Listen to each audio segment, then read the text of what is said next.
अल्लाह दी जात पाक फरमांदे ने वलकद आतैना लुकमान अल हिकमा, असा लुकमान नू हिकमत अता फरमाई, धनाई अता फरमाई, अकलमंदी अता फरमाई।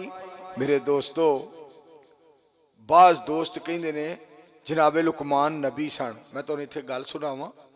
मेरे पाक पैगंबर अलैहिस्सलाम दी जात पाक ने एक जुमला बोलिया सी, वो मैं तुहानू सुनाना चाहना।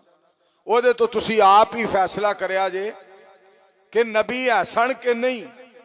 नबी अलैहिस्सलाम दी जात पाक ने फरमाया, लुकमान फरमाया करदे सन, लुकमान फरमाया करदे सन, अल्लाह दा बंदा लुकमान फरमाया करदा सी कि जेड़ी शै अल्लाह दे खाते पै जाए, जिदी निस्बत अल्लाह वल हो जाए, अल्लाह करीम उस शै नू जाया नहीं करते।